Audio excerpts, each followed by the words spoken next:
At the family will reading, my uncle said, "You were just his charity case." My cousin laughed. "He only tolerated you out of pity." I stayed quiet. Then the lawyer held up a flash drive and said, "He left a final message but only for her." When he played it, everyone froze. At my grandfather's will reading, my uncle leaned in close, lowered his voice, and said, "You were just his charity case." I felt it like a slap.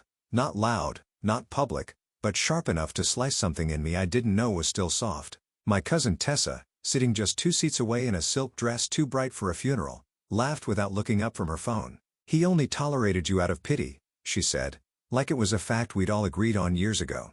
I didn't say anything. I didn't flinch. That was the rule. In this family, silence is armor, and speaking up is how you get gutted. I had learned that early. We were gathered around the massive dining table in my grandfather's estate, heavy oak, longer than necessary, surrounded by old family portraits that looked more like oil paintings of strangers. The room smelled like lemon polish and tension. My uncle Calvin sat at the head of the table like he owned it already. Tessa sprawled next to him, bored, manicured, certain she was about to come into something big. And then there was me, Sarai, quiet, average, out of place in this family of loud, ruthless, glossy people. I wore a simple black dress. No designer label, no fake mourning. Just me. Holding onto the edge of the chair like I might fall if I let go. I had come because I thought I should, not because I expected anything. My grandfather, Howard Monroe, raised me after my parents died, but he'd never been warm. He was structured, efficient. He gave me a roof, food, and access to his private tutors, but never affection, never told me he loved me. And still, some small foolish part of me hoped there was a reason he brought me in.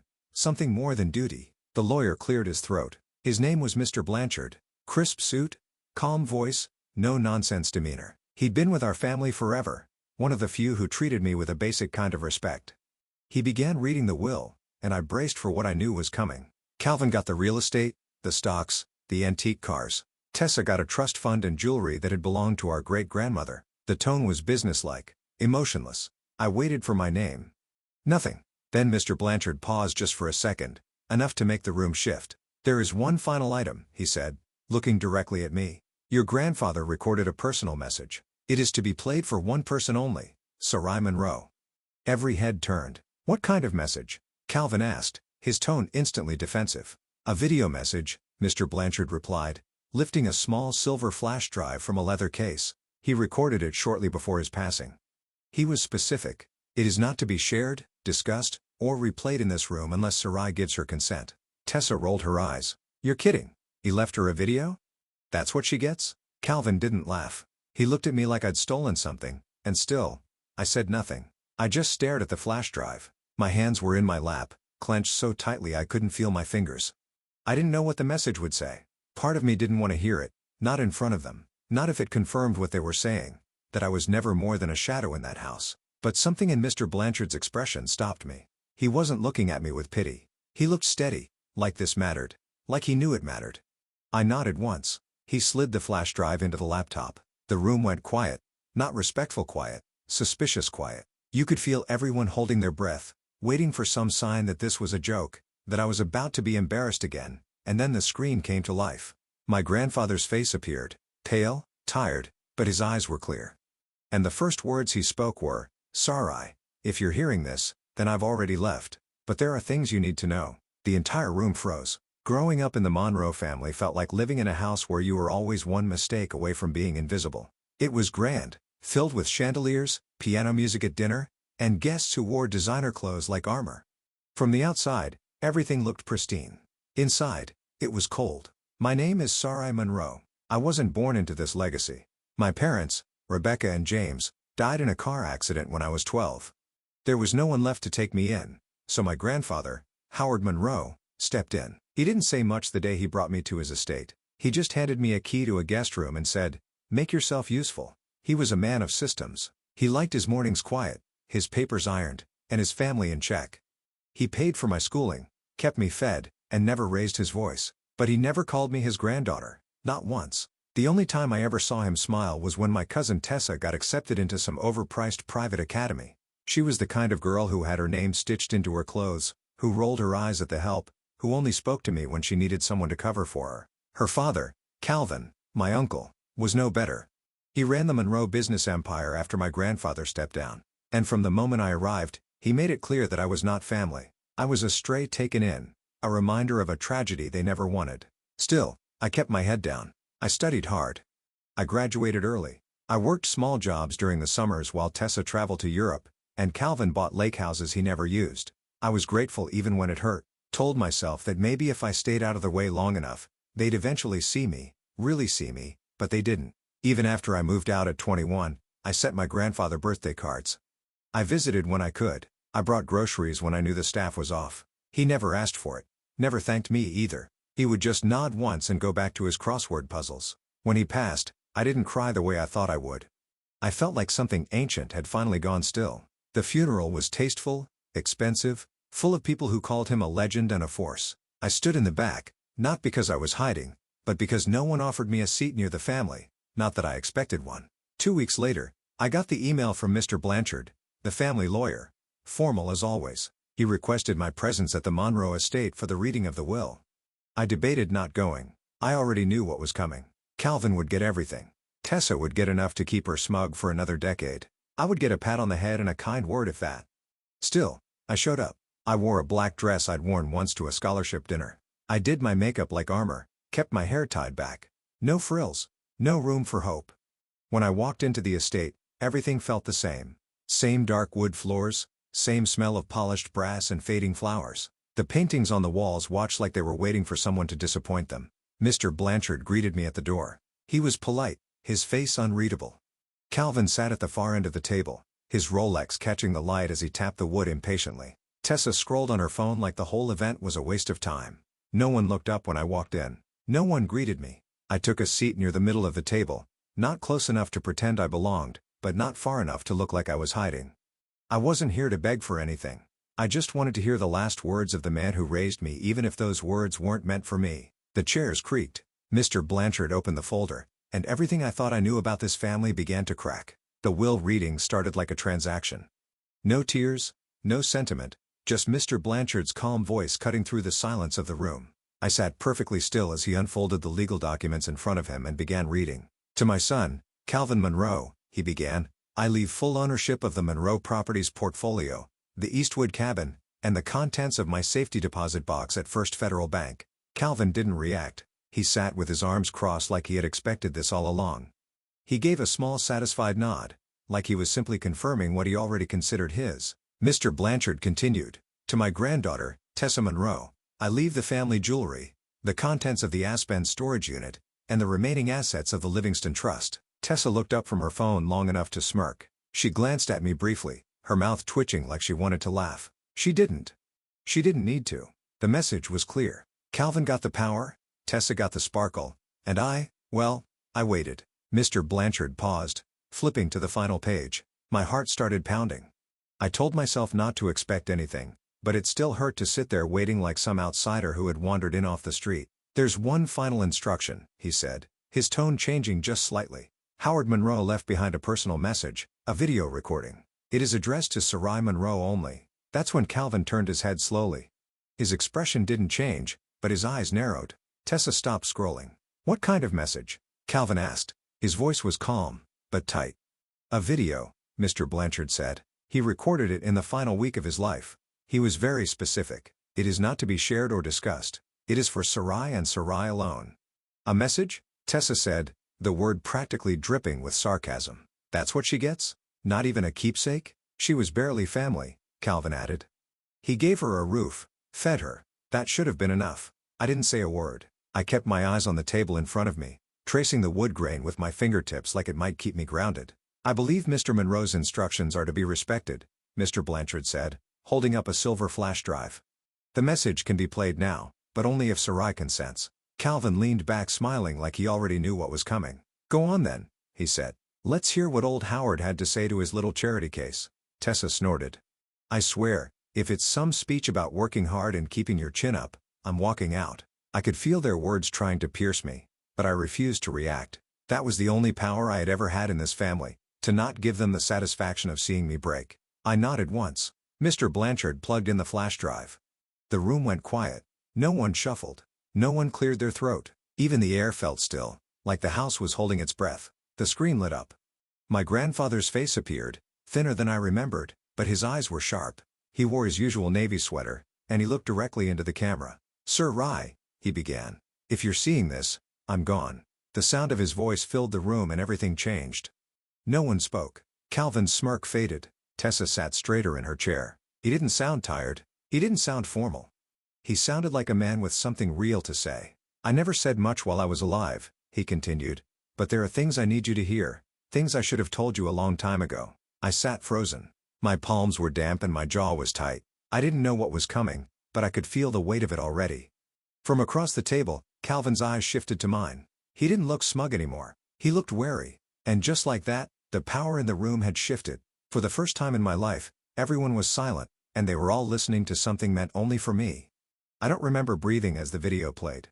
My grandfather looked straight into the camera, but I felt like he was looking directly at me, like he had waited his whole life to finally speak freely. "Sarai, you were never supposed to be a burden," he said. "You were the only one who never asked for anything." I heard someone shift behind me. Tessa crossed her arms. Calvin looked uncomfortable now. I stayed still. "You were 12 when you arrived here," my grandfather continued. "Your parents were gone. I wasn't ready for another child in the house, especially not after everything with Calvin's mother. But I took you in because your father was my son too, even if I never acknowledged it publicly." My hands gripped the sides of the chair. I felt my pulse in my ears. There was a ringing, but I didn't look away from the screen. "Yes, Sarai. Your father, James Monroe, was my son. I loved him, but he wasn't born in marriage. It was the 60s. Things were different then. I was young, foolish, and afraid of ruining the Monroe name. I made a mistake. I let society dictate what kind of father I was allowed to be." A gasp escaped from Tessa. Calvin said nothing, but his face was turning red. "I didn't raise James. I failed him. And when he died, I saw a second chance in you. I couldn't say the words. I didn't know how to be open, but I watched. I saw you every day. I saw how hard you worked. I saw you put this family first when no one ever did the same for you." My eyes burned, but I held back the tears. I couldn't cry here. Not yet. Not in front of them. "You covered for Calvin when he took company funds to bail out that failed startup. I know about it. You paid part of the accountant's silence fee with your own college fund." There was a sharp sound, Calvin's chair scraping as he sat back harder than before. He looked at me now like I was a stranger. Tessa looked confused. "I didn't protect you the way I should have," my grandfather said. "I let you be treated like a guest in your own home. That is my greatest shame. So I did the one thing I knew would make a difference even after I'm gone." Mr. Blanchard pressed pause. I blinked, confused. "There's more," he said, standing slowly.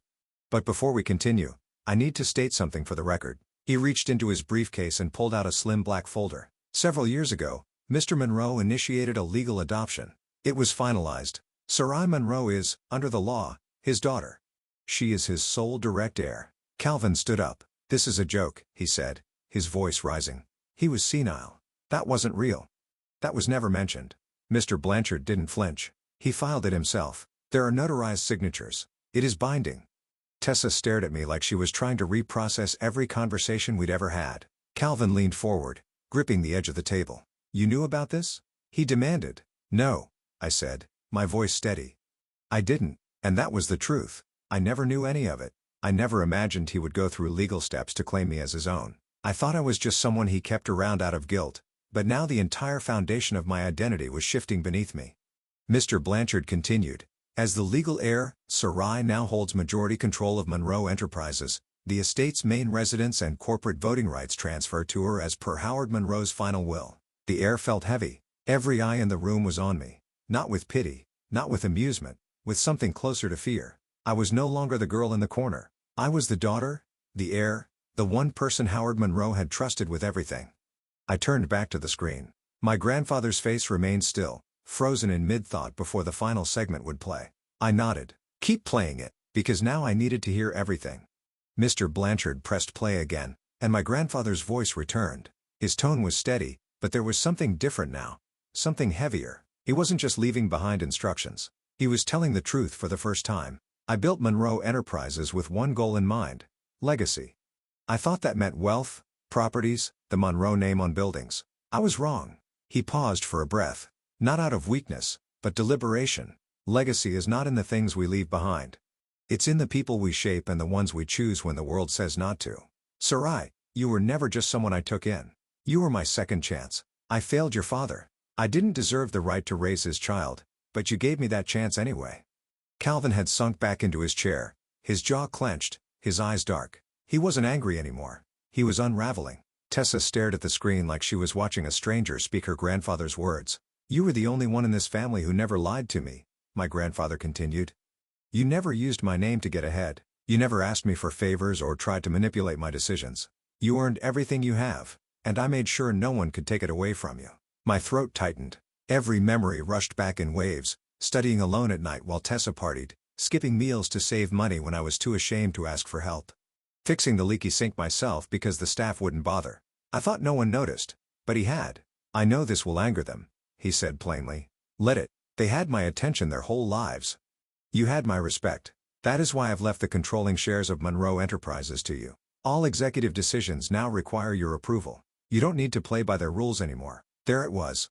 The words hung in the air, undeniable. Calvin shifted in his seat like the room had suddenly become too small. His empire, his boardrooms, his meetings, it all belonged to me now. Tessa looked lost, the arrogance gone from her face. My grandfather leaned forward slightly on the screen, his voice lower, more personal. "Don't waste time proving yourself to them. You already did. Walk forward. Take what's yours. You were the future of this family the moment you walked through my door 12 years ago." I was just too proud to say it. He looked down for a moment, and when he looked back up, his voice softened. "If there's one thing I want you to remember, it's this. You were never a burden. You were my redemption." The screen went black. No one moved. Not a whisper. Not a breath. I looked at the table in front of me, then across to Calvin. His face had hardened into something unreadable. He looked like a man who had just seen everything he built handed to someone he never considered worthy. Mr. Blanchard cleared his throat gently. "That concludes the contents of Mr. Monroe's final statement." Calvin stood slowly, but his voice carried weight. "We'll contest this." "You're welcome to," Mr. Blanchard replied. "But I suggest you read the corporate bylaws your father revised last spring. He appointed Sarai as successor CEO in writing. It's already been filed with the board. The transition has begun." Tessa looked from him to me. Her voice was quiet, uncertain. "Did you know about this?" "No," I said. "I didn't, and I meant it. I had no plan, no scheme, no secret ambition. All I ever wanted was to feel like I belonged." Now without warning, I held the keys to everything they thought would be theirs. I stood. I felt shaky, not from fear, but from the weight of finally being seen. I didn't speak out of spite. I spoke because it was time. "You made it very clear I didn't matter," I said, looking between them. "Now you'll have to figure out how to live with the fact that I do." And then I walked out of the room, not because I had anything to prove, but because for the first time in my life, I didn't need to stay and listen. I didn't go back into the house after that day. I left the estate and walked to my car without looking over my shoulder. The air outside was crisp, the kind that makes your lungs ache in a good way. I sat behind the wheel, closed my eyes, and breathed for the first time in what felt like years. It wasn't about the company. It wasn't even about the money. What shook me was hearing him say it. He saw me. My grandfather, who had never once said he loved me, had left me the truth. In that room full of people who spent their lives measuring worth and power and inheritance, I finally had something real. I had a name that meant something, not because it was Monroe, but because he chose me. Over the next few weeks, everything changed. Mr. Blanchard handled the logistics. He was efficient and direct, checking in often, but never intruding. The company board scheduled an emergency session to confirm the transition. Calvin didn't attend. He sent his lawyer instead, who delivered a stack of paperwork trying to freeze the transfer of control. It failed. Howard Monroe had been meticulous. Tessa posted a vague message on social media about betrayal and family politics. I didn't respond. I didn't need to. She called once, left a voicemail that started with fake kindness, and ended with bitter resentment. I deleted it. I moved into a smaller apartment closer to the office, not because I had to, but because I wanted space that was mine. No carved portraits, no antique rugs, just clean lines, open light, and the sound of my own voice when I spoke out loud. The first day I walked into Monroe Enterprises, as the official majority shareholder, the receptionist looked up at me like she was expecting someone else. I gave my name and watched her eyes widen slightly before she stood to buzz me in. The office was full of people who had known my name only in passing. I could feel the curiosity, the doubt, the silent calculations, but I kept walking. I remembered what he said. "Don't waste time proving yourself." I wasn't there to impress anyone. I was there to lead. In private, I still carried questions. Why didn't he tell me sooner? Why didn't he treat me differently while he was alive? Why did it take death to finally be acknowledged? I don't have all the answers. I probably never will, but I'm learning to live with that. A month after the will reading, I visited his grave. I brought no flowers, just a letter I had written the night before. It wasn't full of forgiveness or bitterness. It was honest. I thanked him for finally telling the truth. I told him I would take care of what he left behind, not for his legacy, but because I knew how to rebuild things that were broken. I always had. I left the letter at the base of the headstone and stood there until the wind picked up. Then I turned and walked away. Sometimes I still hear their voices, Calvin's mockery, Tessa's laughter, the echo of 1,000 small dismissals that piled up over the years, but they don't sting the same way anymore. I don't flinch. I don't shrink. I've built my own voice now. I use it in meetings, in boardrooms, in places where people once looked past me. I'm no longer the quiet girl in the corner. I am Howard Monroe's daughter, not by name alone, but by right. And more than that, I am Sarai, fully, unapologetically. The lesson in all of it is simple. Sometimes the people who hurt you the most are the ones who never really saw you. But when someone finally does, when someone chooses to leave you the truth instead of just things, it changes everything. It doesn't erase the pain. It doesn't fix the past, but it gives you the power to write the next part yourself, and I intend to write it well. Thank you for listening to my story. If it spoke to you, if you've ever felt overlooked, underestimated, or like you didn't belong, I hope this reminded you that your worth isn't defined by what others give you. It's defined by what you survive and who you become after. If this story moved you, please like the video, share it with someone who needs to hear it, and leave a comment telling me your thoughts or your own story. I read every single one, and I'd love to hear from you. And if you want more true stories that dive deep into family truth and resilience, subscribe to the channel and turn on notifications so you never miss a video. Thanks for being here. I'll see you in the next one.